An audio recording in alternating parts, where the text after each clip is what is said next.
మెదక్ పట్టణంలో జరిగిన రెండు వర్గాల ఘర్షణ గత 1000 సంవత్సరాలుగా కలిసి ఉంటున్న జాతుల మధ్య ఇలాంటి ఘటనలు సహించరావని పల్లె రామచంద్రగౌడ్ అన్నారు. మెదక్ జిల్లా రామాయంపేటలోని తన నివాసంలో ఏర్పాటు చేసిన విలేకరుల సమావేశంలో వారు మాట్లాడుతూ ఇలాంటి సంఘటనలు రాష్ట్రంలోనే కాకుండా దేశంలో కూడా జరగకూడదని, దేశ సమగ్రతను చెడగొడతాయని తెలిపారు. దీనికి బాధ్యులైన వారిని ఎవరైనా సరే తప్పకుండా వారిని కఠినంగా శిక్షించాలని కోరారు.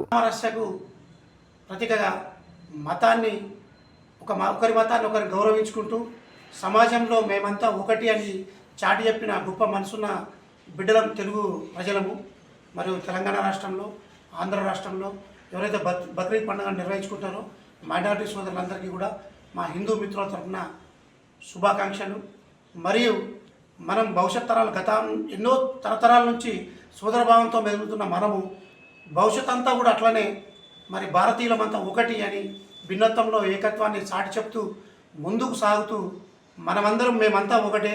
మాలో ఉన్న చిన్న చిన్న అలజడులు కొంతమంది మమ్మల్ని విభేదించాలని చూసినా వాళ్ళందరినీ హిందూ, ముస్లిం, క్రిస్టియన్, జైన్, బౌద్ధ అందరం కలిసి కూడా వారిని అటువంటి చిల్లర వేషాలను మేము తొక్కిపెట్టి మేమందరం ఒకటే అని చెప్పి భిన్నత్వంలో ఏకత్వం అని చెప్పి మా యొక్క ముస్లిం సోదరులు బక్రీద్ పండుగను ఎంతో భక్తి శ్రద్ధలతో జరుపుకోవడం జరిగింది.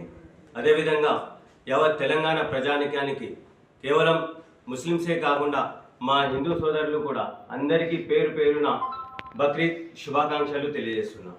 ఇంకోటి ఏంటంటే ఇప్పుడు కొన్ని రోజుల నుంచి మనం చూస్తున్నాం ఘర్షణ చేసే విధంగా కొందరు ఎట్లా అంటే మా ముస్లింస్ల మీదనే ప్రత్యేక దృష్టి పెట్టి ఈ గోవధను మేము చేస్తున్నాము, జంతువులను బలిస్తున్నాము అనేసి తప్పుడు పోతున్నాం తప్పితే మేము ఎలాంటి చట్ట విరుద్ధమైన పని చేస్తలేము.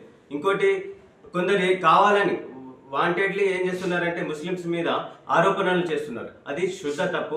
ఎవ్వరు కూడా దీన్ని పట్టించుకునే అవసరం లేదు. ఇంకోటి ఏంటంటే రేపు భవిష్యత్తులో కూడా ముస్లిమ్స్, హిందూస్ కలిసి ఉండే భావనే ఉంది తప్పితే ఎక్కడ కూడా. అందరికీ నమస్కారం.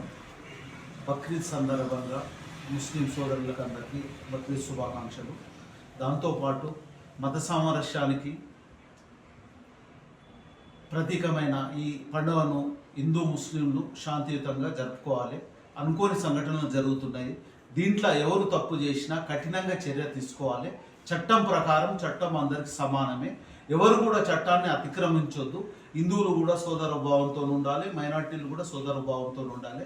ఇలా జరిగిన పొరపాటును కూలంకషంగా చర్చించి దాంట్లో తప్పు ఎంత పెద్దవాళ్ళు చేసినా ఎవరు చేసినా శిక్షించాలి. చట్టము గోమాతను రక్షించాలనే చట్టం ఉన్నది.